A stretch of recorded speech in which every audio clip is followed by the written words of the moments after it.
So we use the isSet function, and we say if isSet $_post. The first one to check is text.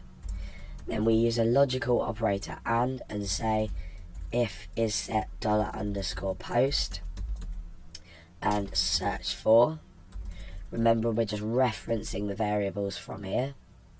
And we use another and logical operator to now search or check, sorry, if the replace with is set. Okay, so now we need to check whether users have actually typed any data in. This line here will check, or this statement in here will check, whether the form has been submitted. If that evaluates to true, we can start to check if the data is empty or not. So, before we do that, actually, we can actually create a shorthand way of using these variables, and this must be done inside this if statement, because if we try to create a variable first and these can't actually be found, we're going to end up getting an undefined index error. So, text equals $_post text. If you're unfamiliar with this terminology here, if you go back and look at the post and get tutorials, you'll understand what we're actually doing here. We're taking data from the form and putting it into this these variables here. And then we want search equals $_post search for. Oh, and it hasn't got an underscore in there. And then we want replace equals $_post, and that is replace with. So let's just echo these variables out to make sure that they that everything's working up until now. These will be with no spaces in between, so if I just put 1 in there, 2 in there, and 3 in there, that's a really good way to check, because if we click find and replace, we can see that 1, 2 and 3 have both been submitted through. We've checked for the form submission. If we click it and the form hasn't submitted, nothing happens, but if we do, we return this data. So let's get rid of that, that and that. Now what we can do is check whether they have actually typed anything in.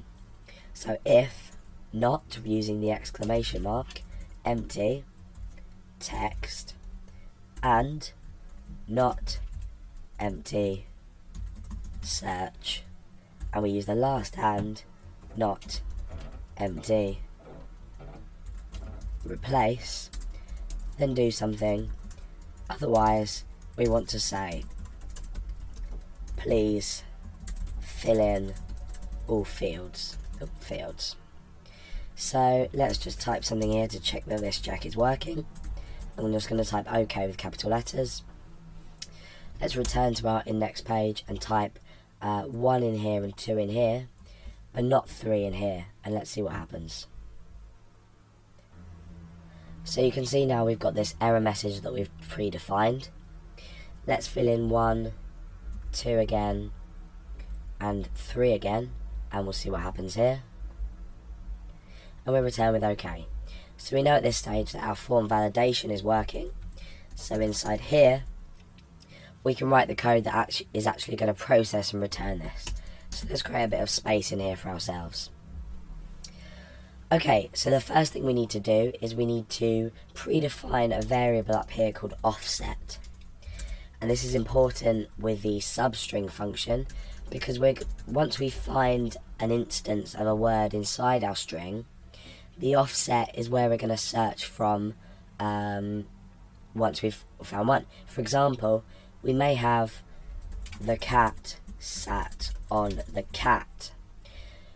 If we want to search for cat and replace it with, say, dog or monkey, as I used in my last example, it's gonna find cat here, and it's gonna make the replacement. Then it's gonna need to start from after this and also replace the last instance of it. And our while loop is going to help us ensure that we only loop through this string until no more values have been found that have been specified here. So that's what's going to happen. Now let's do it. So let's create our while loop. Remember, a while loop always performs this check going into the loop, as opposed to a do while loop, which will search for the condition at the end of the loop. So we need to say while substring, I'm just calling this, giving this my variable name substring, while substring equals substring. So now we're making use of the function inside this while loop. Substring will return 0 if it can't find anything. Therefore, this will evaluate to false. So we need to search inside text, and we are in fact, I've completely messed this up because we're not actually using the substring function. I got a bit confused. So we're using the strpos function. Obviously the strpos function is going to return us the offset or the location of a specific string, where it is.